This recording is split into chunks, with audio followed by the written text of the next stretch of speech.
Hey guys, so in this video we're going to talk about the sum and difference identities for sine and tangent. So first I'm going to prove the identities and then I'll go through different exercises that use them. So let's start with the proofs. So first, so getting to the identity of sine of a plus b.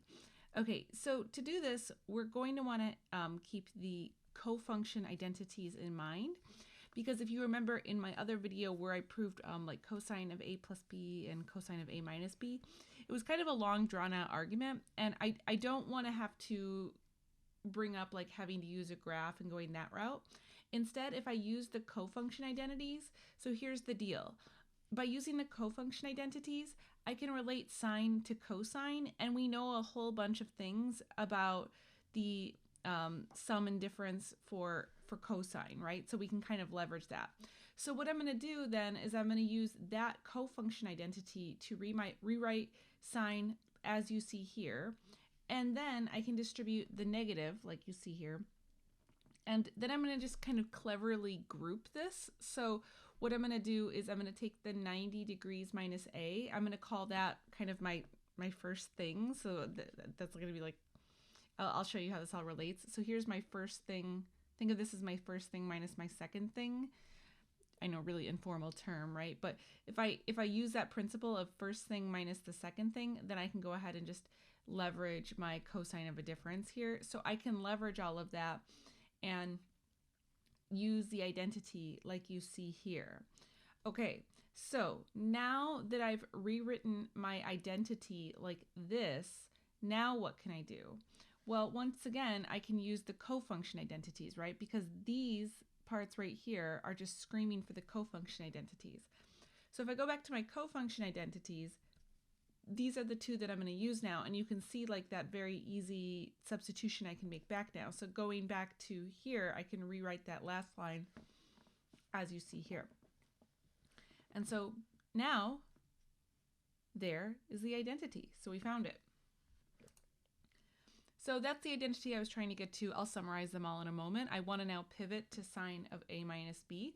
So I'm going to use a trick here that I used in my last video. You might remember it, where I'm actually going to break up a minus b into a plus negative b, which will then allow me to use the identity that we just proved. So it's a nice trick to use. So now I've got kind of everything written out using the last identity that we just proved. And from here, I can leverage my even odd identities and what I know about sine of negative theta and cosine of negative theta. And so these functions, cosine of negative b is just cosine of b, and then sine of negative b, that will just make the whole thing negative. So I change this positive here into a negative.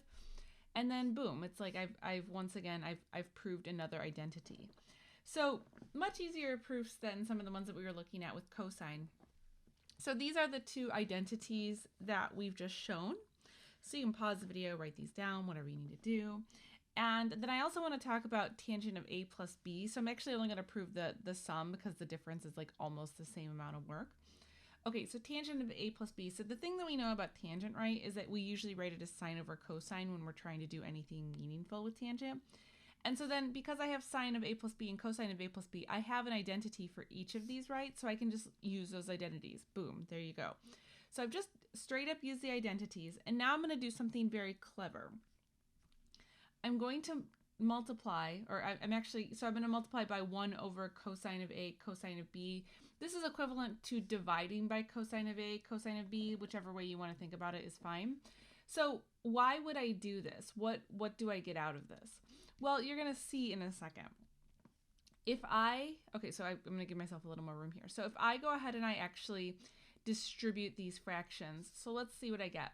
So I get this over that fraction, and then I get this over that next fraction. So here's all the work that you get. And then you'll notice you can start canceling things out. So look, the cosine of b's, those cancel out. And then in the next term, the cosine of a's cancel out. And then all of the terms here, cosine of a, cosine of b, all of that cancels out. And okay, so now I'm here. So just to make that clear. So now what? What am I left with? Here's everything that I'm left with. And I couldn't cancel anything out here. But what I've done is I've cleverly broken up this fraction as you see here. So sine of A over cosine of A, that's just tangent, right? Or sine of B cosine of B, those are tangents. So actually now I can rewrite this whole fraction, leveraging this will be tangent A, this will be tangent B, again tangent A, and then tangent B. So now that I know all of that, if I rewrite that, I get this identity here. And so this is the identity that we were looking for. So the other identity that we're going to prove in this video, tangent of A plus B. So it's written here, tangent of A plus tangent of B over 1 minus tangent A times tangent B.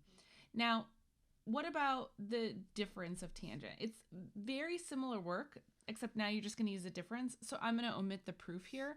And I'll just tell you what would happen if you went through and you did like basically the very same proof. This would be a really good one just to try on your own to see if you can get this on your own. Very similar steps to what we were just looking at. But these are the two identities that I get for tangent. All right, so now let's talk about exercises that you can use with these. And I'm also going to bring in the cosine, the sum and difference for cosine. So, okay, so I've got sine of negative 15 degrees. So how would I evaluate this? So you might remember this from when we were working with the sum and difference with cosine. So one way that you can deal with this is that you can just break this up, right, into sine of 45 degrees minus sine of 60 degrees. This equals negative 15, but by breaking this up, these are two measures that I actually know. So now I can apply the nice identity, just plug everything in. And then from here, these degree values are all on the unit circle. So I can just use these degree values here and plug those in to finish this and get an exact answer. So there is my exact answer. And then how do you know if this is true? Well, you can plug sine of negative 15 degrees into your calculator and then just compare that with this. These will be the same values. And remember, just have your calculator in degrees if you're going to do this. Okay, so now let's talk about tangent of negative 5 pi over 12. So this would be a good one for you to try on your own. We are dealing with negatives here. I would highly recommend just pausing the video, playing around with the identities, and then hit play when you think you've got it. Okay, so what I did was I broke this up into tangent of negative 2 pi over 12 minus 3 pi over 12. So I broke this into two separate parts, and so negative 2 pi over 12 is going to be my A, 3 pi over 12 is going to be my B. So you can see how I've plugged everything in. So there's different ways that you could have interpreted this. I decided to use the difference of the tangent. So I just used this straight up as my B, but all of this had to be my A. So I just wanted to make sure I emphasize that. Now, okay, so sorry, before I go any farther. So now I've got tangent of this negative thing. So tangent of negative 2 pi over 12. So to help you get through this is where you're going to want to use your even odd identities and using what we know about tangent. So tangent of negative theta equals negative tangent of theta. That will just help us to evaluate this. So then I can simplify all these fractions that you see here, and I can apply the even odd identities. So I switched these to negative signs. And so now I've got tangent of pi over 6, tangent of pi over 4. Those are, again, values that are on my unit circle. So pi over 6 and pi over 4, I'm just going to use those values there. Now remember, this is sine over cosine, so you're going to have to take the y value divided by the x value. So for pi over 4, that's just 1. And then for tangent of pi over 6, that's 1 over 2 divided by square root of 3 over 2. So that comes out to 1 over the square root of 3, which will simplify to square root of 3 over 3. Okay, so all right, so I've got all this. So I plug in all those values that I had from the unit circle, and then I can just go through and simplify as you see here.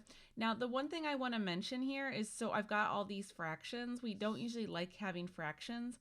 So I would recommend just clearing out the fractions, multiply everything by 3. And so then I get this answer here. And then once again, you can just check on a calculator. Make sure your calculator is in radians this time, but these two values should be the same. Okay, and then for the final problem, so I've got cosine of 5 pi over 9, sine of 5 pi over 9, cosine of pi over 18, plus cosine of 5 pi over 9, sine of pi over 18. So this is really now just going in reverse, right? So now I want to use, this is requiring that I use just my sum of sine identity. So I can rewrite this entire expression as you see here. And then I can just go ahead and simplify. So this will give me just going through the math here, you can see my math. So this gives me sine of 11 pi over 18. Now, in this particular instance, we need a calculator for this one. So this one didn't work out as something a little easier. We can't use the unit circle, but that's okay. So I just plugged mine into my calculator and I got this.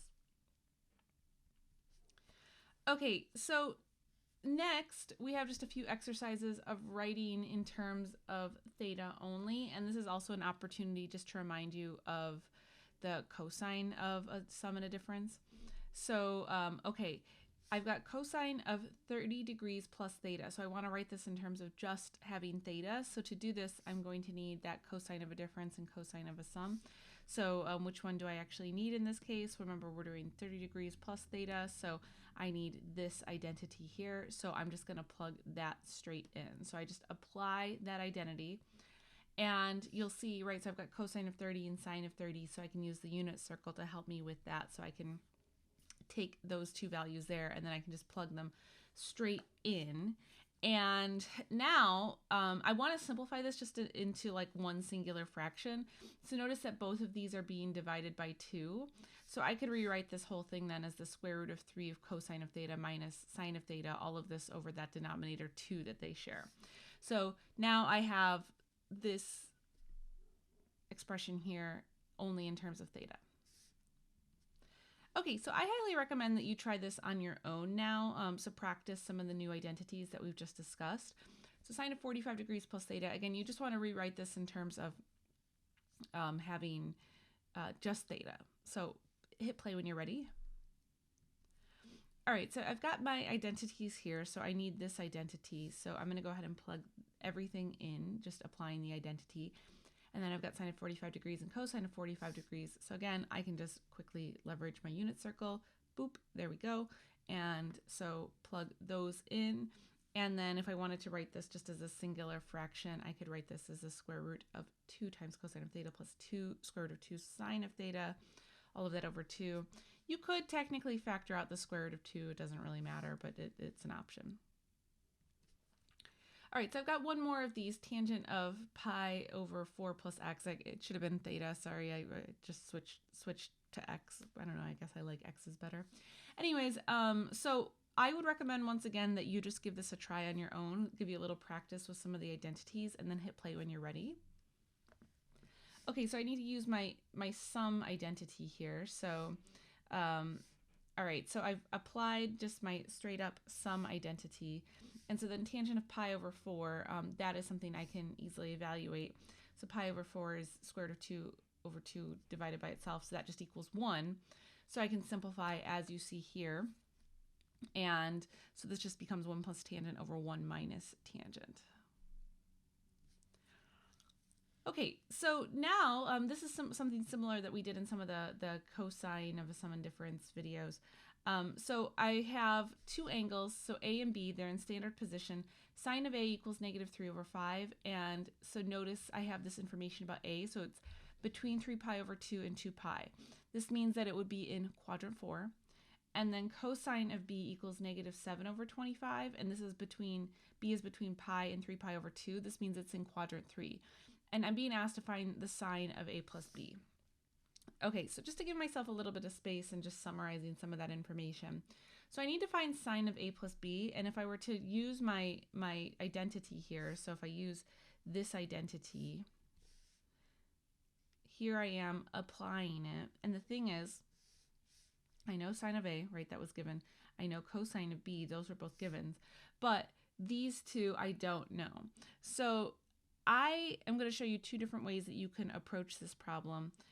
What I like to do is I like to be able to visualize kind of this situation. So I'm actually going to go ahead and represent these angles A and B. So I know A was in quadrant 4, B was in quadrant 3. So I've got these kind of drawn out. I know they were in standard position. So now what I'm going to do is I'm going to draw kind of those reference angles and represent their sides. So I can see kind of the triangles here that are associated with these two measures. And so now I can use the Pythagorean theorem to get the missing sides of my triangles. Okay, so if I do that, and maybe you want to pause the video here and you just want to find the missing sides on your own just to make sure you've kind of got the idea. So if I use the Pythagorean theorem, I'm just not going to show you guys because I'm going to assume you can do the Pythagorean theorem. So this side, so remember, we are in quadrant 3 here. So this side, I need to write it as negative 24 because we're just in quadrant 3. And then for my missing side here, because we're in quadrant 4, this side will end up being positive. So just don't forget about the positives and negatives with your quadrants.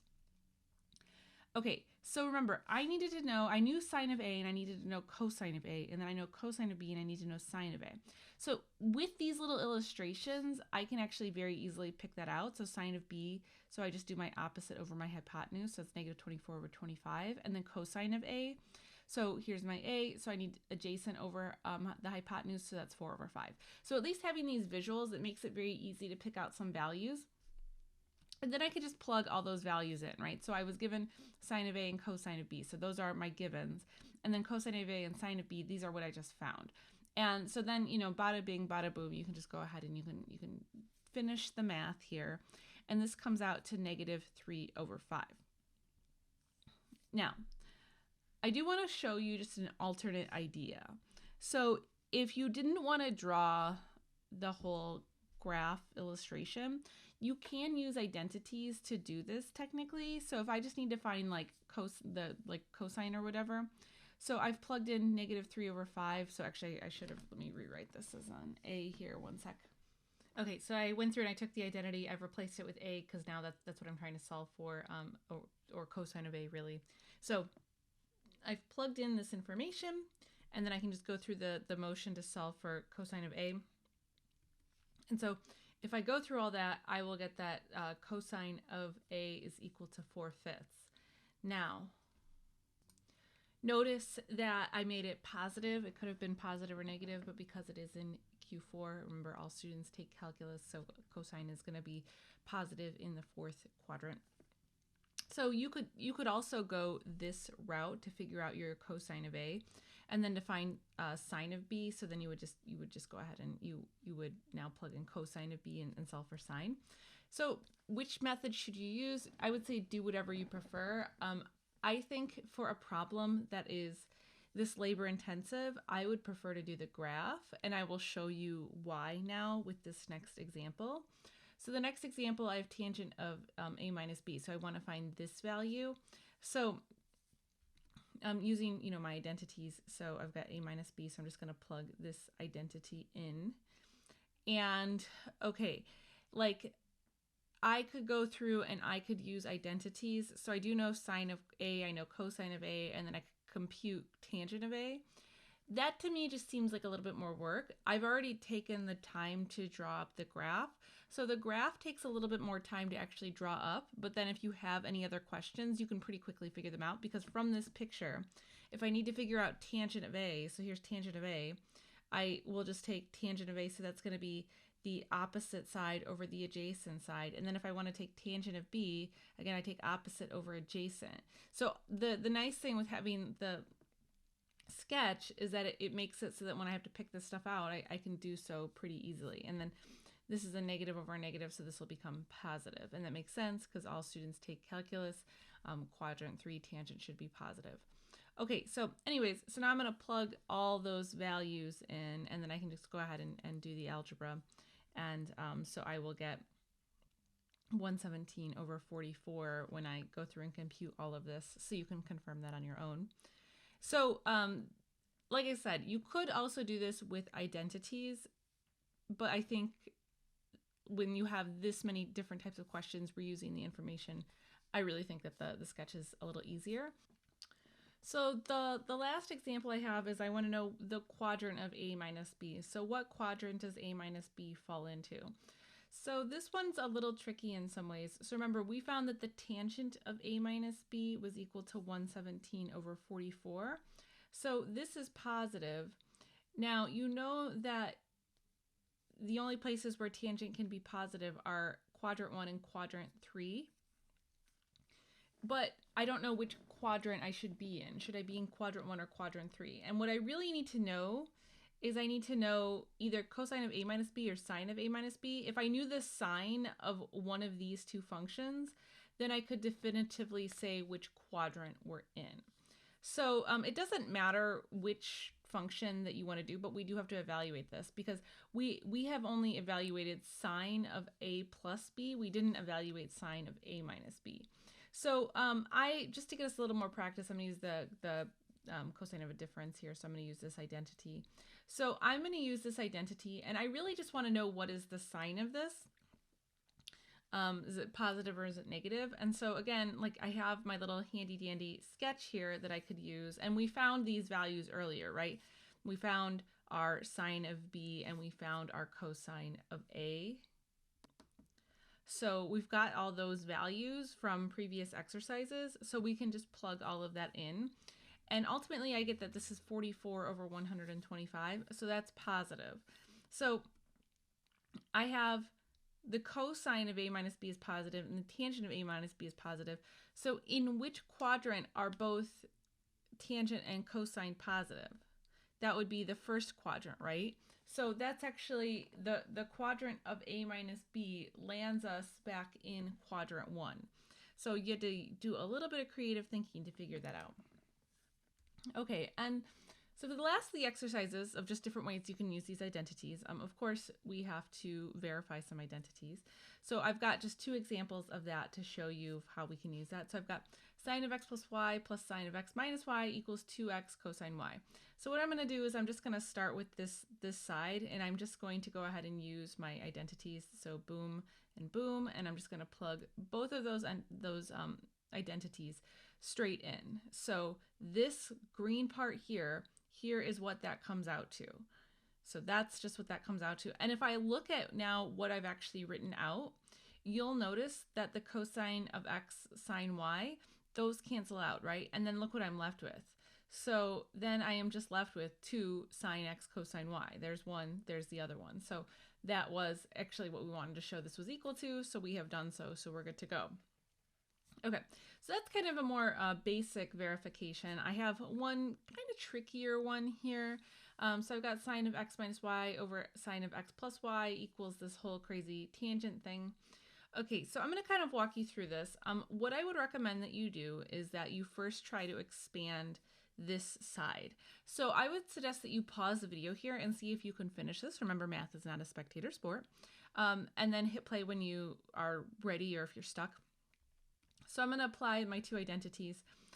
So I've got them listed here. So I just expanded the top and the bottom. And okay, now we have to be a little creative here, and we have to think about what is our target goal here, which is this. All right, the thing I think about is that just in general, tangent of theta is equal to sine of theta over cosine of theta. And if you look at this right now, we don't have anything with like a fraction in it, right? So if I want to get this into tangent, I probably need to do some division by something having to do with cosine, right? So that I could eventually get to tangent. So I could start to force that form. So what I suggest is that we use a little clever division here. And okay, this may not be immediately obvious. So what I want to suggest right now is that you try 3 different things to divide by. Even if you have no idea, we've got sines and cosines and x's and y's. Make a guess, work it out, and see if you get the result. That is actually like part of, believe it or not, like this idea of, oh, just try something. I don't know how to make this work. That's actually how research works, believe it or not. So I want you to take a moment to, take this like, we'll call this like, your baby research project here. And this is how mathematical research is really done. So just try to divide by something to do with, trig functions, x's and y's, see what you get. If that doesn't get you what you want, I want you to evaluate that, try again. So I think you should try 3 different ideas to see if you can figure this out.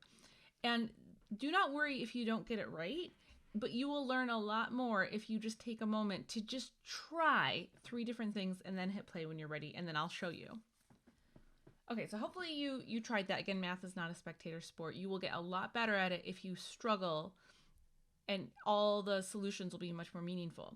Okay, so what I'm going to do is I'm going to divide everything by cosine x, cosine y. So let me show you what that looks like. This is the same as multiplying by 1 over cosine x, cosine y. I was talking about that at the beginning of the video. Okay, so if I divide each part of this by cosine x, cosine y, so here's what I've got. Okay, and so you'll notice then, these cosine y's cancel out. These cosine x's cancel out. Then I can also cancel out these cosine y's and these cosine x's. So what am I left with? Now, this is what I've canceled out. So here's what I'm actually left with, okay? This expression here, and you know, right, sine of x over cosine of x, that's tangent of x. Sine of y over cosine of y, that's tangent of y. I can continue this on, and bada bing, bada boom, right? We got to the identity that we were looking for. So now we have verified it. So hopefully, you know, you kind of played along and practiced with that a little bit. And so that brings us to the end of this video, guys. So thanks so much for watching, and I'll catch you in the next one.